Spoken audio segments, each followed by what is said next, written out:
41 जिंदगियां होंगी कैद से आजाद, कुछ घंटे में पूरी हो जाएगी ड्रिलिंग। रेस्क्यू का आज 13वां दिन।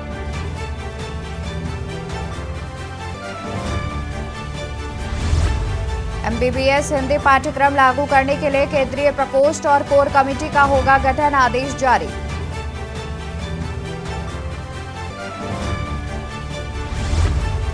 देहरादून पहुंचे भारतीय क्रिकेट टीम के दिग्गज खिलाड़ी, खेले जाएंगे लीजेंड्स लीग के 3 मैच।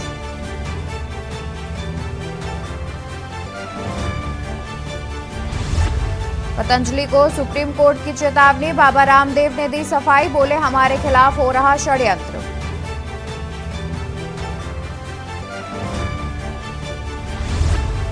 विकासनगर और सिरमौर के खनन कारोबारियों के 2 गुट आपस में भिड़े, जमकर हुई मारपीट, वाहनों के शीशे तोड़े।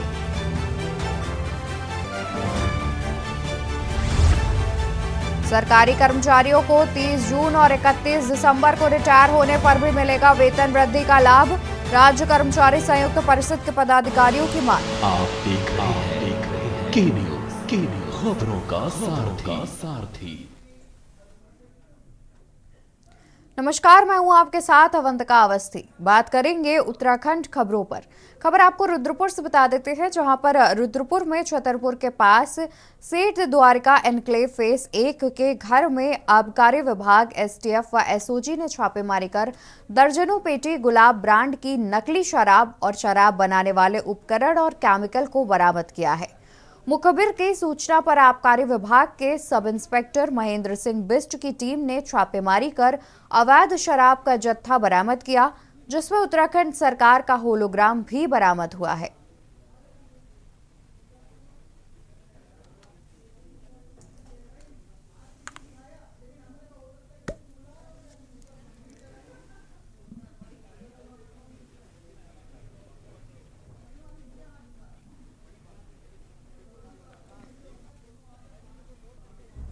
विशाल मंडल करके व्यक्ति है, जो पहले भी अवैध शराब में पकड़ा गया हमारे द्वारा। अवैध शराब का निर्माण करता है। इसकी गतिविधियों की जानकारी हमको मिली कि भोरा रानी क्षेत्र में सक्रिय है, तो इस पर हमने इसका पीछा किया और यहाँ पर जैसे ही हम लोग इस कॉलोनी की तरफ आए तो ये हमको पहचान के और अपनी गाड़ी लेकर भाग गया। जिस घर से ये निकला था उस घर की हमने तलाशी ली, ताला तोड़ दी, तो हमें ये अवैध शराब की फैक्ट्री मिली। तो कितनी यहाँ पर शराब बरामद हुई? यहाँ पर 20-25 पेटी अभी तक गिनती में आई है और गिनती इसमें चल रही है। होलोग्राम, रैपर वगैरह सब कुछ मिला हमें, जो नकली शराब बनाने के उपकरण होते हैं सब कुछ मिला हमको। अब इनकी अपनी तफ्तीश कर रहे हैं और आगे इस पर काम करेंगे। उत्तराखंड विज्ञान शिक्षा एवं अनुसंधान केंद्र द्वारा महिला वैज्ञानिक कॉन्क्लेव 2023 का आयोजन देहरादून स्थित IRDT सभागार में किया गया। कार्यक्रम के यूसर्क के निदेशक प्रोफेसर अनीता रावत ने अतिथियों का स्वागत करते हुए महिला वैज्ञानिक कॉन्क्लेव के आयोजन संबंधी भूमिका के बारे में विस्तार से बताया, जहां पर प्रोफेसर रावत ने कहा कि किसी भी समाज के सतत, समग्र और समन्वित विकास हेतु महिलाओं की भागीदारी आवश्यक है। कार्यक्रम में यूसर्क में राज्य स्तर पर विभिन्न क्षेत्रों में विज्ञान, प्रौद्योगिकी, एप्लाइड साइंस, स्टेम, सामाजिक विज्ञान, परंपरागत विज्ञान आदि में युवा और महिलाएं सम्मानित की गई।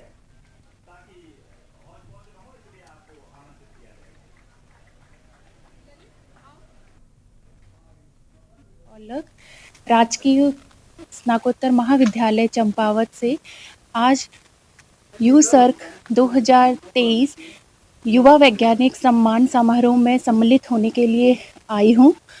आज युवा सर्क द्वारा मुझे young women achievement scientist award 2023 से नवाजा गया है, जिसके लिए मैं तहे दिल से यूसर्क की director madam doctor Anita Rawat ji का तथा उनकी ऑर्गेनाइजिंग टीम का तहे दिल से धन्यवाद। आज के यूसर्क के द्वारा युवा महिला वैज्ञानिकों को सम्मानित करने का एक ये कार्यक्रम यहाँ आयोजित किया गया है। पिछले 3 वर्षों से हम लगातार इस कार्यक्रम को आयोजित कर रहे हैं और इस कार्यक्रम को आयोजन करने का मुख्य उद्देश्य यही है कि महिला वैज्ञानिकों द्वारा, शोधार्थियों द्वारा जो कार्य किए जा रहे हैं, शोध में जो भी उनके द्वारा उपलब्धियां प्राप्त की जा रही हैं, उनका समाज में वो किस प्रकार से उपयोग हो और समाज उनके कार्यों से कैसे लाभान्वित हो, इसी मुद्दे को रखकर हम लोग ये आयोजन करते हैं।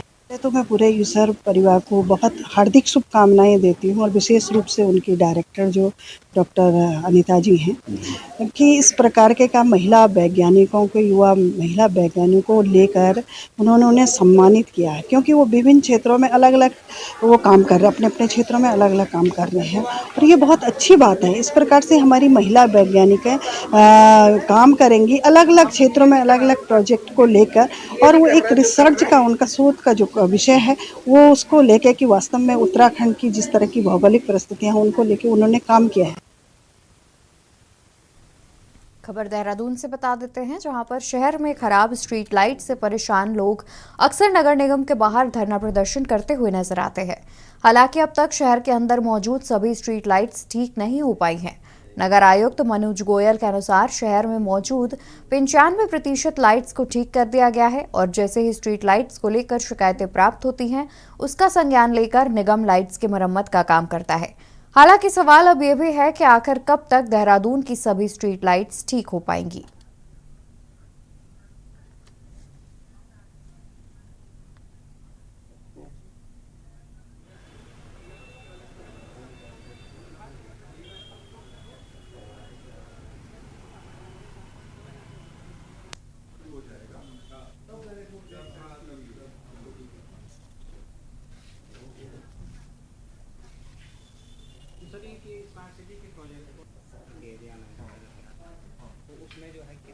मरम्मत लगातार होती रहती है और ये एक कंटिन्यूस एक प्रक्रिया है, लगातार चलने वाली प्रक्रिया है। स्ट्रीट लाइट्स खराब होती हैं, उनकी रिपेयर की जाती है। वर्तमान में भी हमारी स्ट्रीट लाइट्स की रिपेयर्स चल रही है। लगभग 1 लाख स्ट्रीट लाइट्स हैं, जिसमें नॉर्मली 95% तक की स्ट्रीट लाइट्स मेंटेन करने का एक नॉमिनल मैंडेट रहता है, जो वर्तमान में हमारी इतनी मेंटेन है। जो खराब हो रही हैं उनको ठीक भी कर रहे हैं। और एज फार एज कंप्लेंट्स की अगर मैं बात करूं तो विभिन्न माध्यमों से आज की तारीख में हमारे पास हार्डली जो रजिस्टर्ड कंप्लेंट्स हैं वो 100 से 125 150 स्ट्रीट लाइट्स की कंप्लेंट्स हैं। परंतु कुछ जगह पे जहाँ पे कंप्लेंट्स नहीं भी होती हैं वहाँ भी हम लोग नाइट पेट्रोलिंग के माध्यम से या जो हमारी अपनी टीम्स हैं उनको सर्वे करवा के वो भी आइडेंटिफाई करवाते हैं। उत्तराखंड में लोकसभा चुनाव और दिसंबर महीने में होने वाली ग्लोबल इन्वेस्टर समिट से पहले मुख्यमंत्री पुष्कर सिंह धामी ने राज्य भर में सड़कों को गड्ढा मुक्त करने की मुहिम छेड़ी है। इसी के तहत मुख्यमंत्री ने अधिकारियों को राज्य भर में सड़कों को गड्ढा मुक्त बनाने के लिए 30 नवंबर तक का अल्टीमेटम दिया है। इतना ही नहीं, मुख्यमंत्री ने काम पूरा नहीं होने पर जिम्मेदार अफसरों और इंजीनियरों के खिलाफ निलंबन की कार्रवाई तक करने की चेतावनी दे दी है। बताया जा रहा है कि मुख्यमंत्री सड़कों की स्थिति का जायजा लेने के लिए कभी भी औचक निरीक्षण कर सकते हैं। जिलों के भ्रमण के दौरान वे सड़कें गड्ढा मुक्त होने से लेकर के उनकी गुणवत्ता भी चेक करेंगे। ऐसे में लापरवाही बरतने वालों के खिलाफ सख्त कार्रवाई भी की जा सकती है। बता दें कि सीएम ने सचिवालय में लोक निर्माण विभाग की बैठक ली, जिसमें उन्होंने ये निर्देश दिए हैं। सीएम ने बैठक में कहा है कि सड़कों को 30 नवंबर तक हर हाल में गड्ढा मुक्त किया जाए।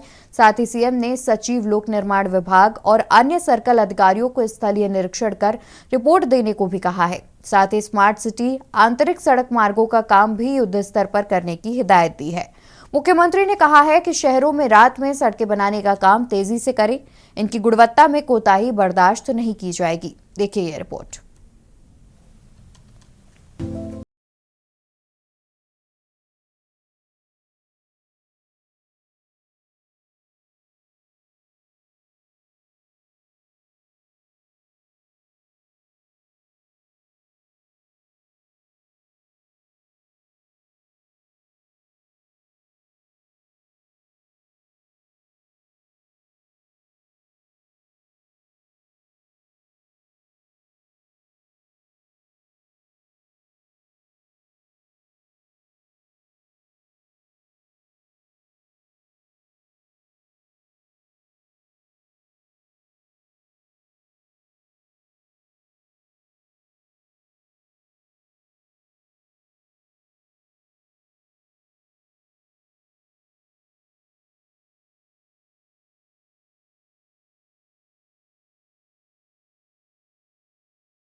कार्रवाई की जा सकती है।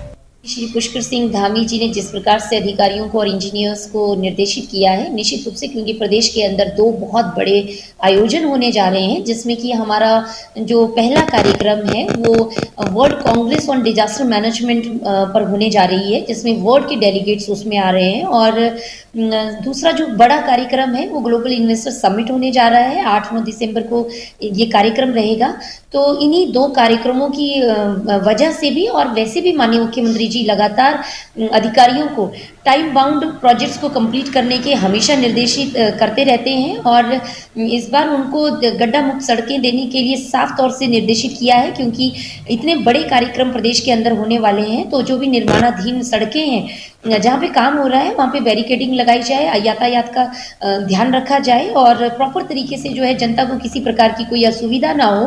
आपको बता दें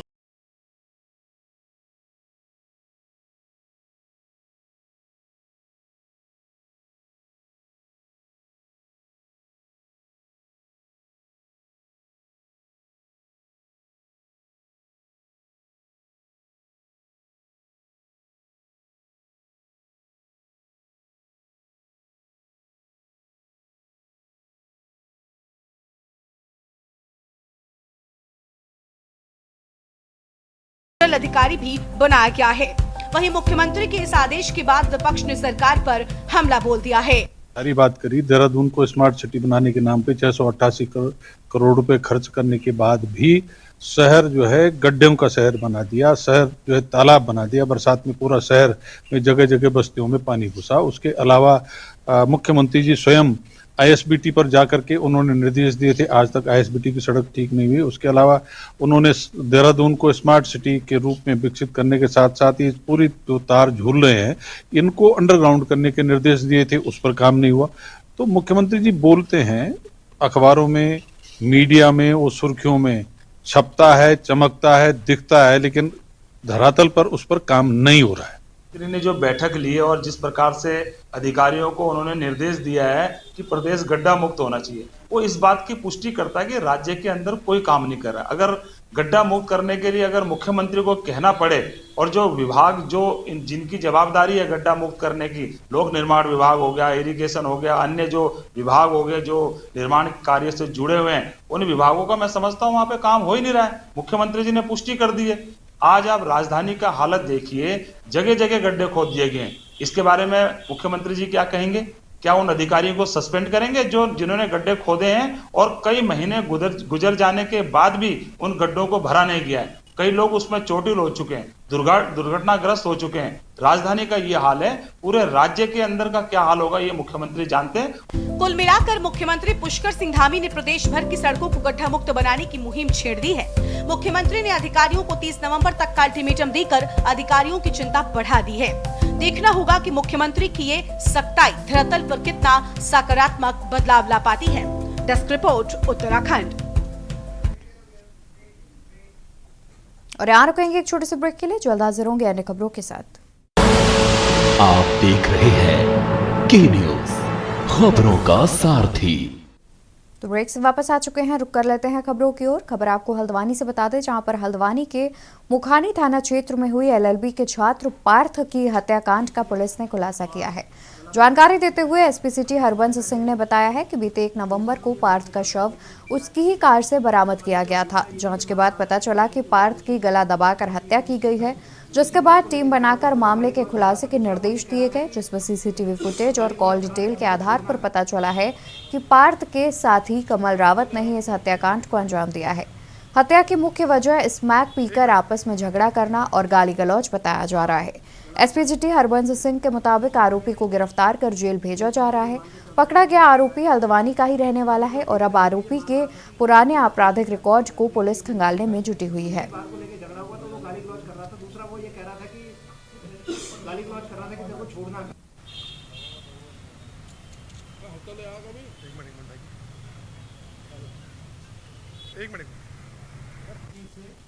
और गला दबाने से उसकी डेथ हुई है।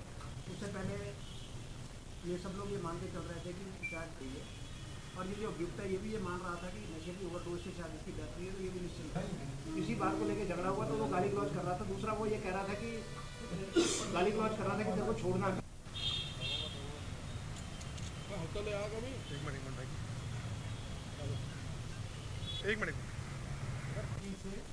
और गला दबाने।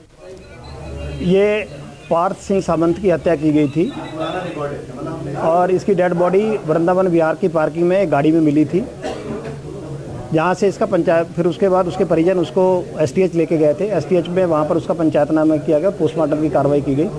पोस्टमार्टम में की रिपोर्ट के आधार पर ये पता लगा कि इसकी गला दबाने से इसकी हत्या की गई है।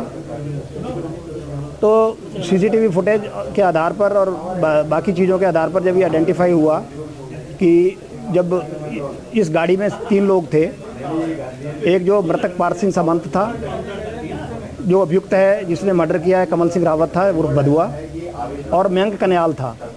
तो जब वहाँ गाड़ी आके 3:11 पर रुकी तो उसके बाद कमल रावत वहाँ, जो मयंक कन्याल है वो वहाँ से चला गया।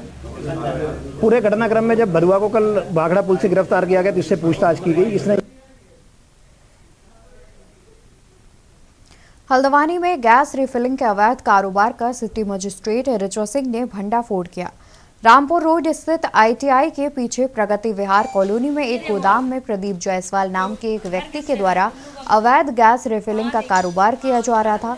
इसकी शिकायत सिटी मजिस्ट्रेट ऋचा सिंह को मिली। इसके बाद वो मौके पर पहुंचे और उन्होंने देखा कि पानी की मोटर के जरिए ये लोग गैस की रिफिलिंग करते हैं। फिलहाल बड़ी संख्या में घरेलू और कमर्शियल गैस सिलेंडर रिफिलिंग करने वाली पानी की 3 मोटर को पूर्ति विभाग ने कब्जे में लेते हुए सील कर दिया। साथ ही प्राधिकरण द्वारा अवैध तरीके से चल रहे गोदाम को भी सील कर दिया गया। अवैध रिफिलिंग करने वाले प्रदीप जायसवाल और उनके अन्य साथियों के खिलाफ संबंधित धारा में मुकदमा दर्ज किया जाएगा।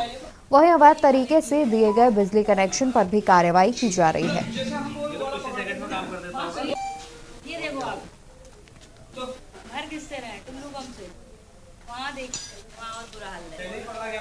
हुई है, मुझे ज्ञात हुआ है। इससे पहले भी इस परिसर पर 2 बार फर्स्ट इन्फॉर्मेशन रिपोर्ट लिखी जा चुकी है और उसका फिर ये कार्रवाई हो रही है। हमारे द्वारा जो भी पकड़े जाते हैं उसकी हम प्रथम सूचना रिपोर्ट तुरंत दर्ज कर लें। तो कितने टेंडर जब्त किए गए हैं और क्या कार्रवाई की जा रही है आपके द्वारा? अभी आज वाले में 8 सिलेंडर कमर्शियल हैं और मैं देख के बताऊँ। अभी जैसे हमें सुबह सूचना मिली थी, मैम ने बताया था, तो हम यहाँ पर आए हैं और यहाँ पर आने पे हमने देखा है कि इस गोदाम में बगल वाले घर से एक संयोजन से बिजली दी गई है। संयोजन मीटर्ड है, डोमेस्टिक है, लेकिन दूसरे काम के लिए, दूसरे कैटेगरी के लिए यहाँ पर को इनको सप्लाई दिया गया है, जो कि गलत है। उसके लिए हम अपनी कार्रवाई कर रहे हैं।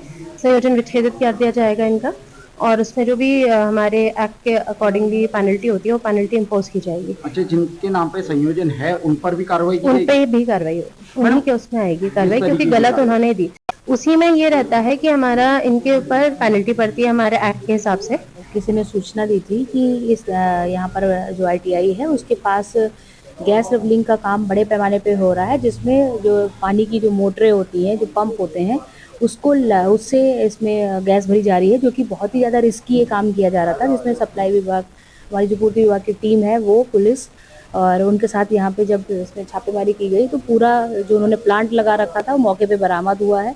टुल्लू पंप से किस पाइप लगाकर पूरा सिस्टम एक बनाया गया था, जिसमें मौके पर ही वो व्यक्ति जो यहाँ पर इस कार्य को देख रहा था वो भी मौके पर ही मिल गया है। एफआईआर इसमें पूर्ति विभाग दर्ज करा रहा है। खबर रुड़की से है, जहां अंतर्राष्ट्रीय स्तर पर भारत का प्रतिनिधित्व करने वाली दिव्यांग महिला खिलाड़ी आज दर-दर भटकने को मजबूर नजर आ रही हैं। सरकार से किसी तरह की मदद न मिलने पर खिलाड़ी खानपुर विधायक उमेश कुमार के कार्यालय पहुंची, जहां विधायक उमेश कुमार ने उनकी मदद का आश्वासन दिया। बता दें कि ऋषिकेश निवासी दिव्यांग महिला खिलाड़ी जो अंतर्राष्ट्रीय स्तर पर पैरा ओलंपिक में भारत का प्रतिनिधित्व कर चुकी हैं। महिला खिलाड़ी के अनुसार उसे प्रैक्टिस करने के लिए बेहतर व्हीलचेयर की जरूरत थी, लेकिन सरकार से कई बार गुहार लगाने पर भी उनकी सुनवाई नहीं की गई और न ही सरकार की तरफ से उनकी कोई मदद की गई। महिला खिलाड़ी ऋषिकेश विधानसभा से हैं, जहां के विधायक सरकार के मंत्री भी हैं, लेकिन दिव्यांग महिला अभी तक आगे की तैयारी के लिए बदहाली झेल रही है। वहीं मुख्यमंत्री से मिलने के कई बार महिला प्रयास कर चुकी है, लेकिन अभी तक उनसे संपर्क नहीं कराया जा चुका है।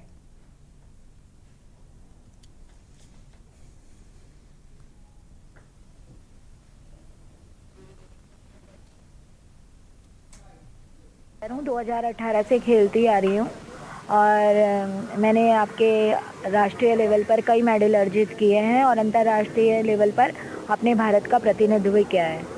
अभी मैं कुछ टाइम पहले आपके थाईलैंड गई थी और अभी फ़िलहाल ही पिछले साल हम लोग जापान टोक्यो में वर्ल्ड चैम्पियनशिप में मैं प्रतिभाग कर आई हूँ। सर मेरे को जब भी अगर अंतर्राष्ट्रीय लेवल पर खेलना होता है तो गवर्नमेंट से कोई भी सहयोग नहीं मिलता है। अगर हम मुख्यमंत्री जी से मिलना चाहते हैं तो उनके नीचे का जो स्टाफ है वो हमें मिलने नहीं देता है उनसे। मैंने कई बार उनके ऑफिस पे कॉल की कि हमें उनसे मिलना है, हमें एक बार बात कराइए, क्योंकि मेरे को जापान टोक्यो जाना था और मेरे पास उस तरह से आर्थिक मतलब नहीं हो पा रहा था मेरे पास अरेंज, तो मैंने उनसे मिलना चाह रही थी लेकिन मेरे को किसी भी ने भी उनसे मिलने नहीं दिया। उत्तराखंड खबरों में फिलहाल के लिए बस इतना ही। ऐसी तमाम जानकारी के लिए आप देखते रहिए के न्यूज़ इंडिया। आप देख रहे हैं के न्यूज़, खबरों का सारथी।